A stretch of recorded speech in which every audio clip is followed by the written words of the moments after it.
author of the poem Ode to Remembrance, Lawrence Benyon, once said, "They shall not grow old, as we that are left grow old. Age shall not worry them, nor the years condemn. At the going down of the sun, and in the morning, we will remember them." On this day, we honor the brave Canadians who have and continue to fight for our country wherever they are. Across Canada and in many other countries, people gather on this day to pay their respects for the courage and devotion to many brave men and women who made the ultimate sacrifice of dying for their country. The following year, after World War I ended, it marked the first observance of a day to remember and honor those who died, as well as to give thanks for the sacrifices of those who came back from serving their country. Every year, we pay our respects on the 11th hour of the 11th day of the 11th month, Remembrance Day, which marks the anniversary of the official end of World War I hostilities on November 11, 1918. On this day, we recall all those who have served in our nation's defense. Remembrance Day originally was called Armistice Day, referring to the agreement between the Allies of World War I and Germany and France, opening the possibility of 4 years of fighting to the end. We would like to take this moment to acknowledge that Tuesday, November 8th, was National Indigenous Veterans Day. During the First World War, the First Nations, Métis, and Inuit communities played a big role in fighting for Canada. During the World War, well over 4,000 Indigenous people served with the Canadian forces. Fighting in a war alongside another non-Indigenous soldiers helped others gain better understanding of Indigenous culture, and many Indigenous soldiers were respected by their peers. At home, the treatment of Indigenous people was no different than what they received before the war. Many still faced prejudice and discrimination. Many were left unrecognized by the Canadian government for their heroic acts in serving their country, and were left with few resources for rehabilitation after the war. Today, we remember those who have once been forgotten. We recognize and educate ourselves of the past and the mistakes of those before us. By doing this, we honor any and all who are more than willing to make the ultimate sacrifice for the country. We now welcome Madame Lupini, who will share with us her personal experience as a journalist with Canadian Peacekeepers.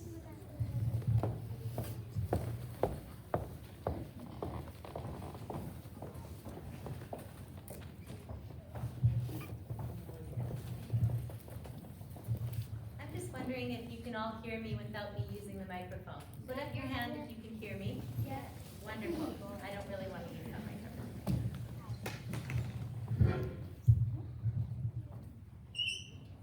Thank you very much.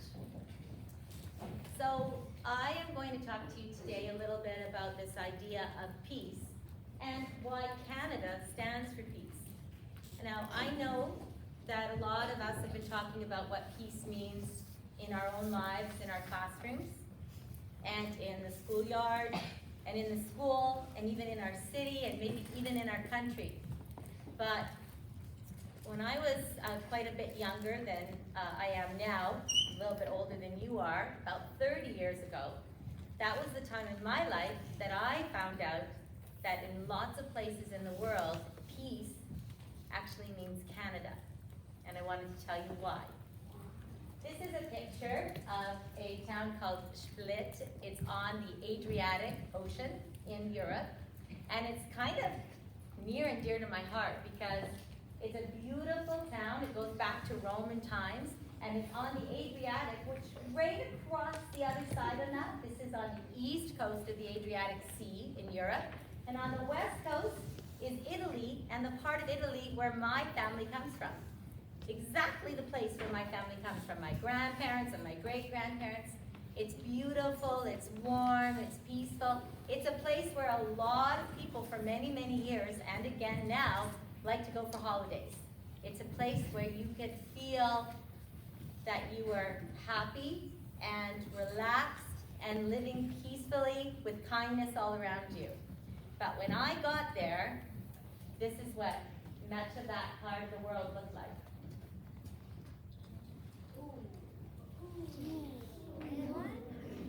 Looks a little bit different, right?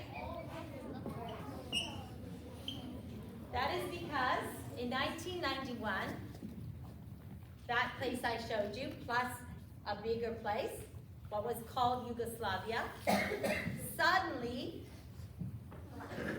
became a country at war with itself. At war with itself. We call that a civil war. Before the war, and for many, many years before that, right before the war, it was part of a communist country. It was part of actually the USSR and after that. But at that point, for many years, you had people who were Catholic, you had people who were Protestant or Orthodox. Those are two different religions, both aspects of Christianity. You had people who were Muslim. And when I got there, mostly everything that you saw were women and children. The men were all in the hills, they were all fighting. The women were saying to me, you know, when my daughter wanted to borrow a bicycle because her bicycle had a flat tire, she would just run next door and she'd say, can I borrow your bicycle, to her friend? And her friend would say, okay, you can borrow my bicycle, sure.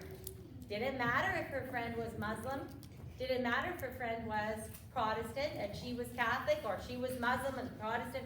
It didn't matter. Every third or fourth house, people had a different religion. But after 1991, when everybody decided they wanted to have their own country, in that area we call the Balkans, it wasn't just Yugoslavia, it was lots of places in Europe at that time, people started to fight. Politicians told the people that they should want this land and they should have that, and everybody started to fight. And all of those beautiful, peaceful places that were all through that part of Europe suddenly were overwhelmed with bombs and bullets and shells, and this is what happened. Now, in the middle of that picture, I want you to tell me if you can see a soldier. Somebody you think looks like a soldier. Who can see that soldier? He is a soldier, but he is a very, very special kind of soldier, because on his head he is wearing a helmet, and the color of his helmet is what? Blue. It's a bright blue. It's hard to see without the lights off. It's a bright blue. And from now until I finish talking, I want you to remember that blue color. It sticks out. This is an example of a Canadian soldier, a member of Canadian Armed Forces, and I know he's Canadian because he has a flag of Canada on his arm, but he is wearing the blue helmet of the Canadian peacekeepers. These are people just like other soldiers. They have all of the equipment of other soldiers. They're trained just like other soldiers, but lots of times soldiers are trained to fight. That's why we have the military, Army and Navy and Air Force. But these soldiers are trained to fight, but they are also trained to stop the fighting. So you can see sometimes they wear helmets and sometimes they wear what's called a beret. The blue berets. That is one of the ways we talk about Canadian peacekeepers or any peacekeepers. It was actually a Canadian Prime Minister who said, oh, is it going by itself?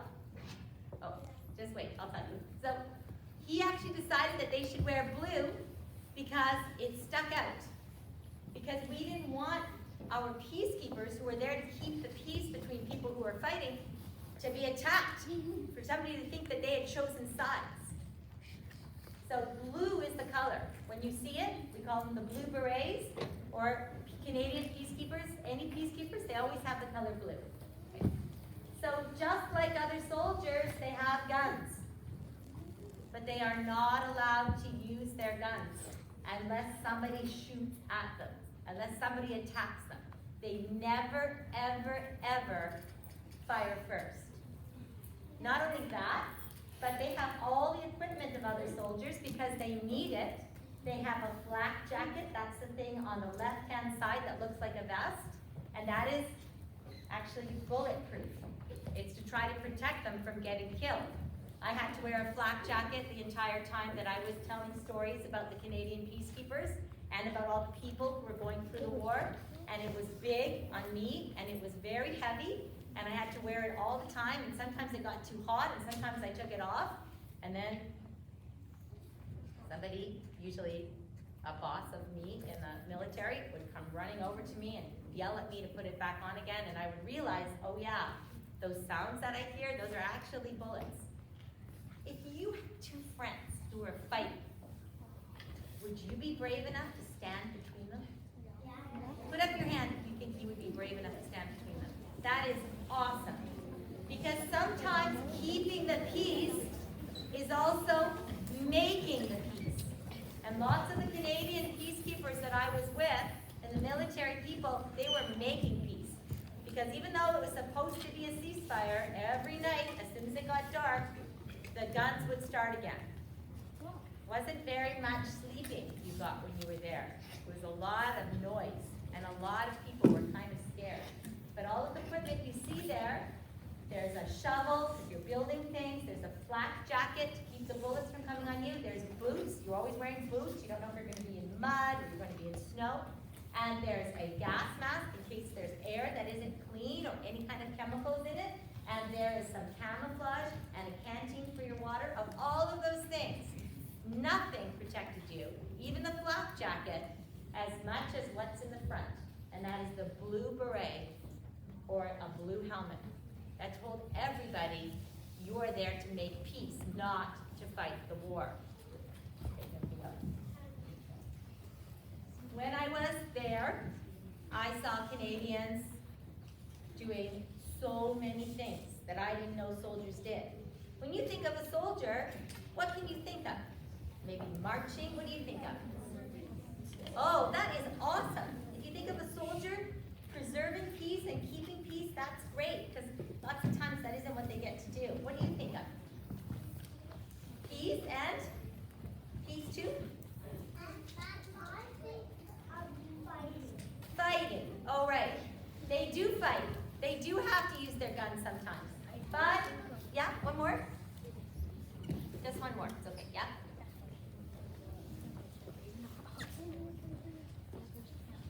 Saving people? Yes, that's right. And on the left-hand side, that's Sandra Pavon. I guess she was captain then. She's beside a little girl who's drawing a picture. That's one of the refugee camps that we set up when we were there. I say we set up, but it was the soldiers that set them up. Beside it, those soldiers, those Canadian peacekeepers are building a playground because the playgrounds were destroyed. The schools were destroyed. The hospitals were destroyed. They were building. They were digging. They were making bricks. They were doing all kinds of things that weren't what you usually think about soldiers doing. They were also sweeping for mines. There were many mines in the ground that were blowing up. They were also escorting people through dangerous areas. Sometimes, if you step between two people of your friends who are fighting, maybe by mistake somebody might hit you. Sometimes it would be a little bit scary. Probably be better to get a big person to help you solve that problem. Not everybody that I met there, not everybody that was there came home. That was kind of sad. We lost 23 soldiers there, Canadian peacekeepers. But you can see at the bottom, those people are not from the Balkans. Those children are in Africa. And in different places in the world, all over the world, we have Canadian peacekeepers. This woman is giving out food. And over there, they're washing kids, they're helping kids with medical supplies, and big people too. Those are all things that Canadians do.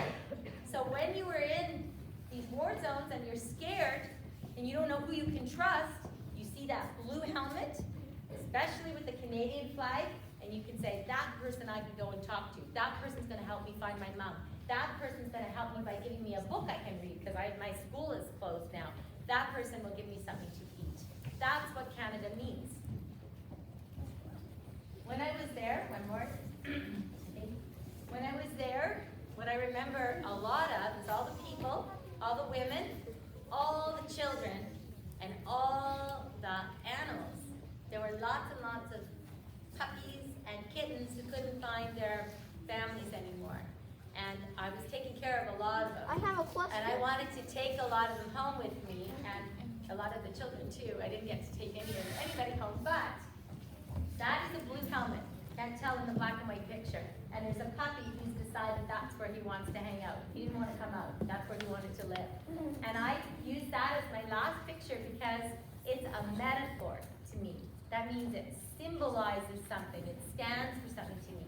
It meant that even the puppies knew that a blue helmet or a blue beret meant something that would bring me peace, would keep me safe. So today on Remembrance Day, I'm thinking about people not just who are fighting, but who are doing the opposite of fighting, trying to keep things peaceful, trying to be kind, trying to help people, and how those people also can be victims of war. When all of you are thinking about peace and all of the great things that we're going to be talking about today, I want you to remember that there are Canadians all over the world, just like you, who are making the world better than they found it. And that's what we're trying to do today. Thank you for listening.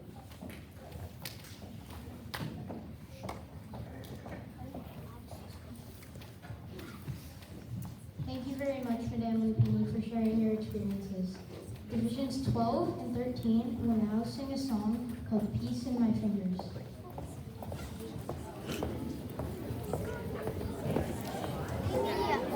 Amy! What?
Thank you to Divisions 12 and 13 students.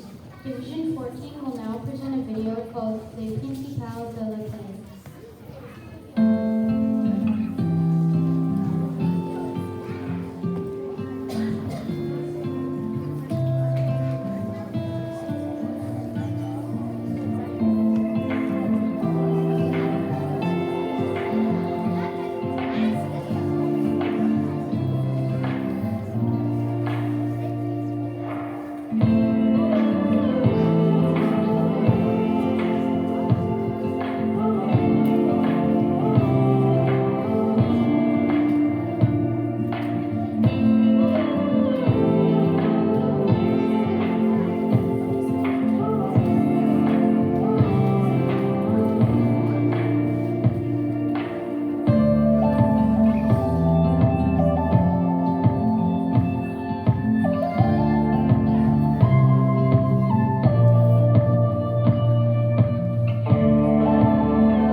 Thank you to Division 14 students.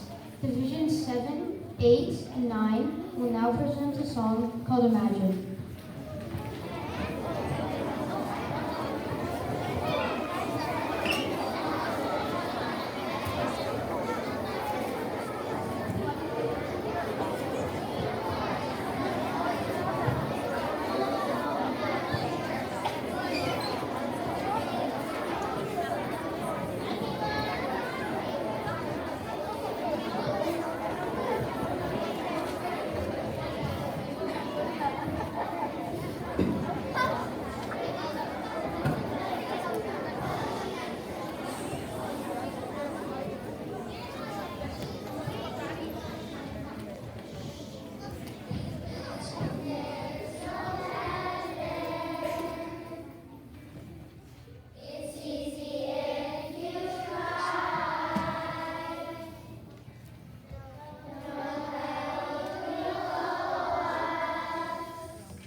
now present a video called The Peace Book by Todd Farmer.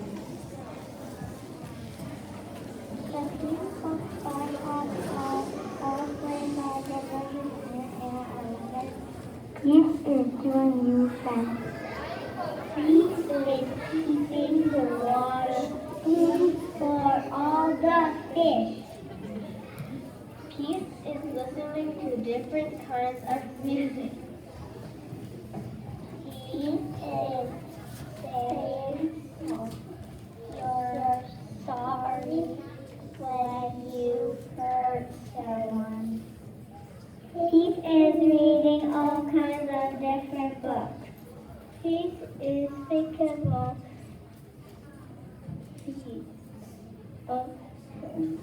someone you love.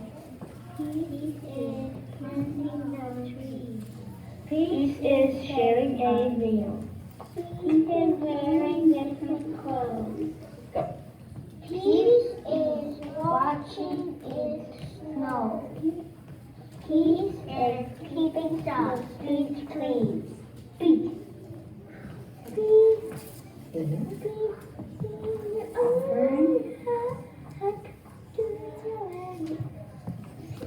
Peace is everyone having a home.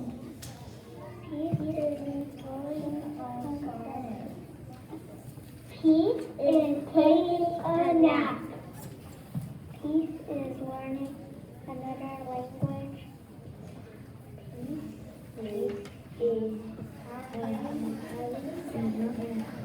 Peace is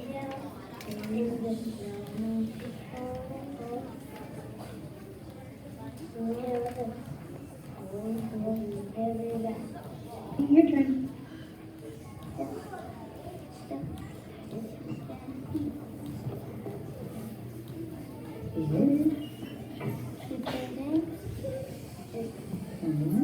Someone is warm. Peace is little baby being born. Peace is being free.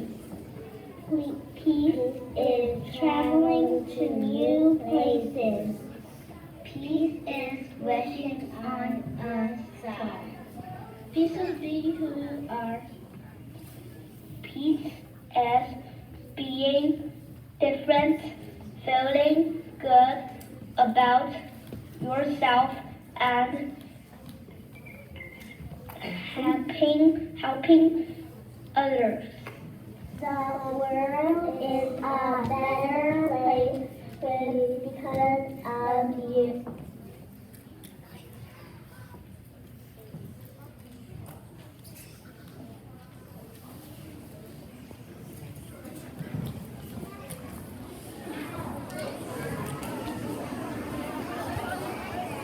Thank you to Divisions 10 and 11 students. Grade 7 leadership team prepared a video for us called Kindness and Peace at Diesenbaker.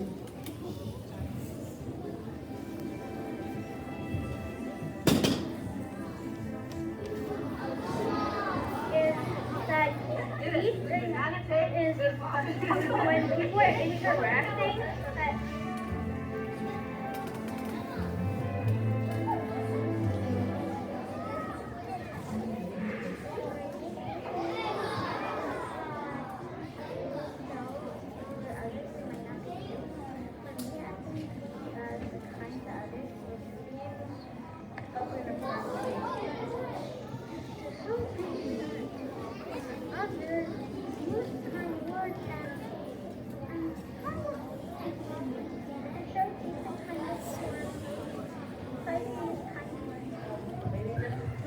sounds good too, and speak good. Don't play too much video game like I whenever we have a group project here in class, I want everybody to have themselves good and their mind. Well, I think the most important way to show peace and kindness is just to be kind to other people. And be nice, give a smile. That's all it takes, just a simple little smile can change somebody's entire day. And then, of course, that's going to make me feel better too. So it goes all the way around. For kindness to yourself, you can show kindness to yourself by learning in a fun and entertaining way. For kindness to others, you can help someone on the playground if they got hurt, or maybe if you see someone lonely, ask them to play with you. And for kindness to place, try something like picking up garbage or cleaning up in the garden.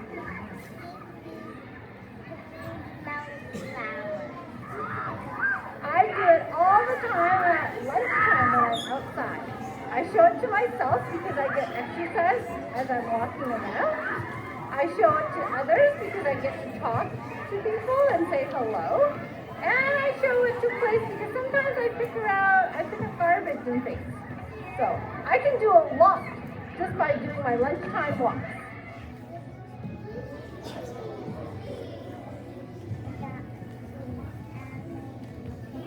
For you. I would show peace and kindness by saying hi to others. For example, hi. Bye.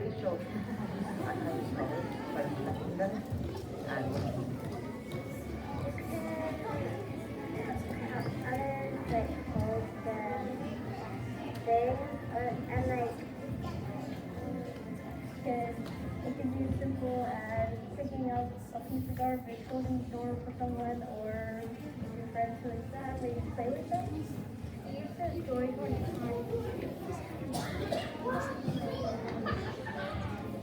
that.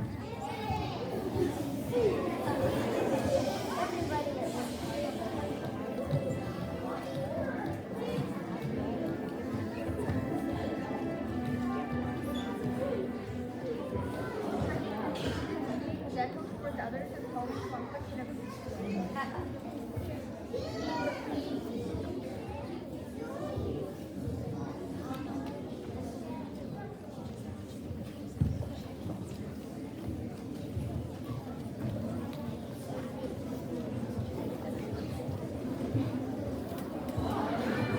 Thank you to the Deepmaker Student Leadership Team.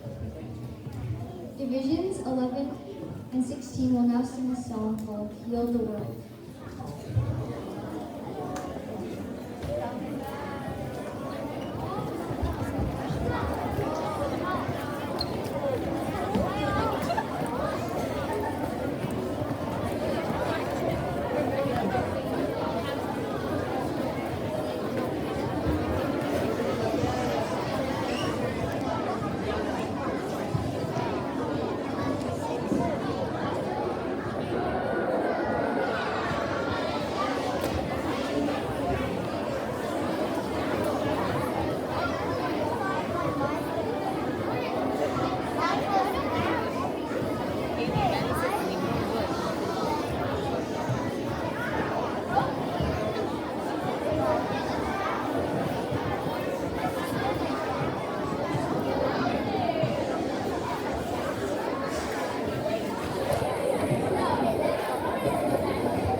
Thank you very much to Divisions 11 and 16. The last post was used in British Army camps to signal the end of the day. Soldiers were to stand at attention while the flag was lowered and during the inspection of the duty officer. The last post was also a signal to soldiers who were still out or wounded to follow the sound to help them reach safety and rest as the day of the battle ended. On Remembrance Day, the last post is played to recognize the brave men and women who sacrificed their lives for our country. It also signifies the moment before the silence, when we remember and think upon the past and present, which has helped shape the lives we live now and in our futures.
Please stand for a moment of silence to pause to remember wartime while thinking of peace.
This concludes this year's Remembrance Day Assembly. We thank you for your participation. Please look to your teacher for further direction.